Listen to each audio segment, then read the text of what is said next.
खुलुमबाय लोगोफोर आसा खालामो बयबो मोजाङैनो दङ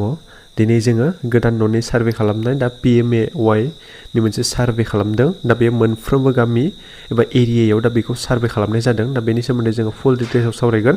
दा बे PMAY सार्भेखौ लानानै गोबां दावराव दावसि एबा दुंहाव थासारि सोमजिनायखौ जों नुनो मोननाय जादों अब्ला नोंथांमोननि गेजेराव दा बे PMAY सार्भेया मा दा बेनि बागै जोङो फुल डिटेल्सआव सावरायनि इन्टारेस्टेड बा भिडिअखौ जोबजासिम नायलांबाय थानो खावलायबाय ओके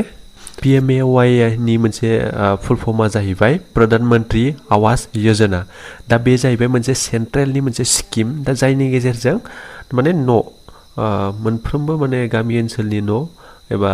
गोरिब सुबुंफोरनि थाखाय माने थाग्रा न'नि मोनसे खाबु होनाय दा बे जाहैबाय बेयाव दा जायफोरनिया PMAY नि सार्भे माने मोनफ्रोमबो गामियाव जागासिनो दङ दा बेयाव जाय बिथांमोननिया माने लिस्ट फैदों एबा लिस्टआव नाम फैदों दा बै बिथांमोननिखौ मोनसे भेरिफिकेसन एबा मोनसे फट' खेबनानै मोनसे भेरिफाइ खालामबावनांगौ दा बिथाङा एलिजिबल नंगौना नङा दा बेनि सोमोन्दै दा मोनफ्रोमबो न'खर न'खर हाबनानै दा ब्लकनिफ्राय गामि गामि हाबनानै दिनै सार्भे खालामनायखौ जों नुनो मोननाय जादों दायो जायफोरनिया लिस्टआव मुं दङ एबा बिसोरनिखौ फट' खेबनानै मोनसे भेरिफाइ दा एलिजिबल नंगौना नङा एबा बिसोरो मोनथावना नंगौना नङा दा बेखौ ब्लक लेभेलनिफ्राय मोनसे भेरिफिकेसननि थाखाय मोनसे भेरिफाइ खालामफैगासिनो दङ दा बियो मोनफ्रोमबो न'खर न'खर थांनानै दा बेखौ खेबनाया एबा जिअ टेकिं दा बै सिस्टेमा सोलिगोन अब्ला जाय बिथांमोननि गामियाव थांदों दा बिथांमोना लिस्टखौ नायनानै माने फट'खौ खेबजानांगौ दा खेबजायोब्लासो दा बियो फाइनाल मोनसे लिस्ट एबा खाबुखौ मोननो हागोन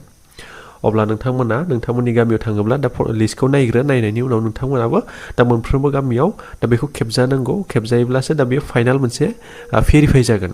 दा बेखौ लानानैनो गोबां दिनै माने BPF UPPL माने BPF निखौ बानायाखै सोरनिबा गामियाव माने UPPL निखौ भेरिफाइ खालामाखै दा बेफोरबायदि दावराव दावसिखौ जोङो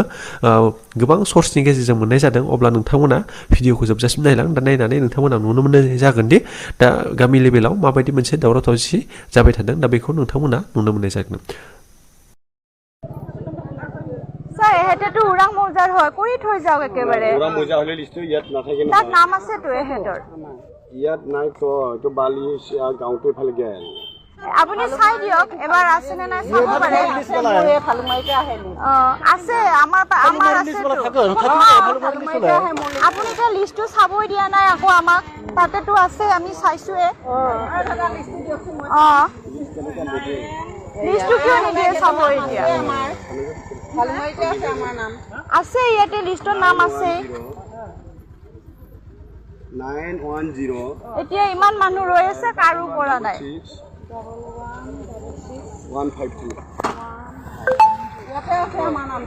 এইটো লিষ্টৰ নাম আছে তো আমাৰ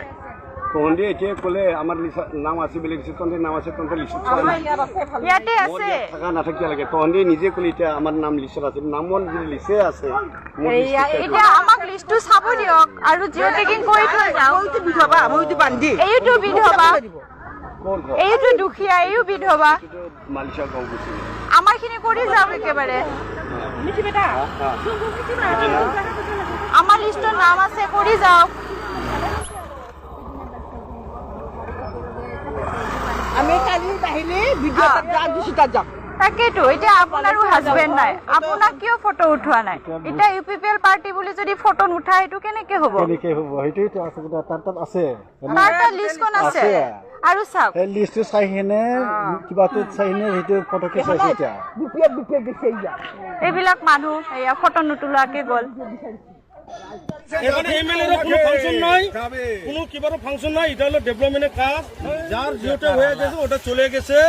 এটা ওই করবে ইচ্ছা মতো আমার পার্টি থ্রু তোমরা অফিসে যে আরাম যেটা আমাদের লিস্ট বাড়িছে যেটা বাড়িছে লিস্ট ওই লিস্ট ওখানে যাও ভিডিও ওখানে যাও ভিডিও অফিসে যাও ভিডিও অফিসে যাও তোমরা ভিডিওর ওখানে যাও চলো হ্যাঁ না এমন কাম বন্ধ যাও তুই যা লাগে না করবে না লাগবে অফিসে যাও না না ওই জায়গা হারের সাথে আলাপ করবে না কোন জায়গা হারের সাথে আলাপ করবে না হবে না তো হারের সাথে আলাপ করুন একটা আলাপ করুন হারের সাথে অল্প আলাপ করবে